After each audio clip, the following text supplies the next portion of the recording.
We'd like to welcome local government officials, educators, and law enforcement to discuss community concerns and events. And today we welcome back Hyattsville Police Chief Jarod Towers. Great to see you, Chief. Thanks for being with us. Absolutely. Thanks for having me. I appreciate the opportunity to get some positive news out to the community. Yeah, let's jump right in. You recently had an important arrest in a case around the holidays. Can you tell us a little bit about that case and how your agency is seeing crime statistics in terms of the decline that you're reporting?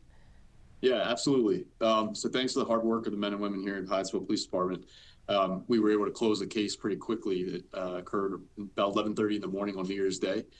We had a 29-year-old male by the name of Kyrie Gibbons who walked into an apartment building and recklessly fired multiple rounds through the walls of the apartment building and nearly struck several people, including a newborn child.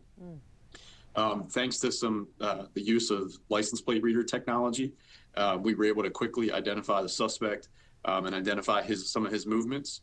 And then about 3 days later, on that following Sunday morning, at about 6 o'clock in the morning, our license plate reader technology alerted us to the fact that he had come back to the city, and officers were able to quickly catch up to him and initiate a traffic stop, which surprisingly occurred right in the same parking lot where the original crime scene occurred.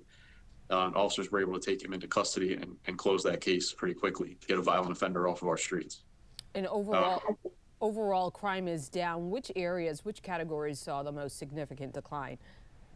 Yeah, so last year, preliminarily, our 2025 stats, we're recognizing a 25% decrease in our violent crime.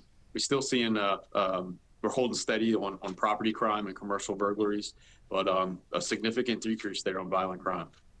Well, that is good news for folks living in Hyattsville. Some of your officers, I know, recently participated in an active threat drill at the University of Maryland. Tell us a little bit about that training. Yeah, so we believe that training is extremely important, right? We want to be prepared and make sure that we are partnering with our partner agencies and working with them to ensure that our responses are efficient and that we're eliminating the threat as quickly as possible.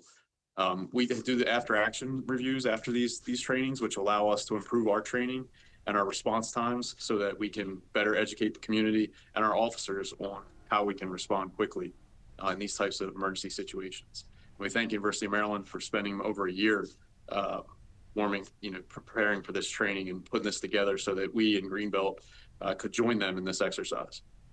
And we were also just showing some video of some new wheels in the department. These are eco-friendly. Are these hybrids? What makes these cruisers special? Yeah, so these are actually fully electric vehicles. We're doing a pilot program, as part of our obligation to our community to be fiscally responsible and weigh our options in terms of reducing costs for fuel and maintenance costs for our vehicles. We purchased two 2024 Chevy Blazers that are fully electric. I'm sorry, 2025. They're fully electric, and so far they're working good. They're powering all the electrical equipment in the vehicles.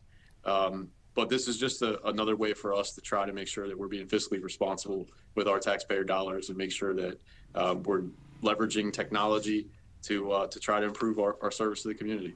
All right, excellent. And we have this big snowstorm on the way. Chief, I want to just give you an opportunity to speak to our viewers who may be scrambling to get some last minute errands. I know when a storm like this hits, the last thing you want to do is be out there rescuing drivers. Absolutely. Like all of our partner agencies throughout the region, we're asking that people that don't need to travel, please stay home. Leave the roadways clear for our plow trucks and emergency vehicles so they can get where they need to go. At the end of the day, the advice that we can give, the best advice we can give is just a plan. You don't know what to expect with this type of storm, whether you're going to lose power, lose water, lose communication. How are you going to ensure that you can take care of your family and stay off the roadways? But we're here in the event that there's an emergency. We will remain responsive 24/7. And anyone who wants to reach out for advice, you can follow our social media. The county's putting out, Maryland Emergency Management, Prince George's County Emergency Management are putting out information by the hour. Very important information. Chief Towers, we hope it is a safe experience for all, and maybe some folks just get to enjoy a snow day and there are no issues out there. Chief Jarod Towers, thank you so much for joining us this noon. Absolutely. Thank you. Take care.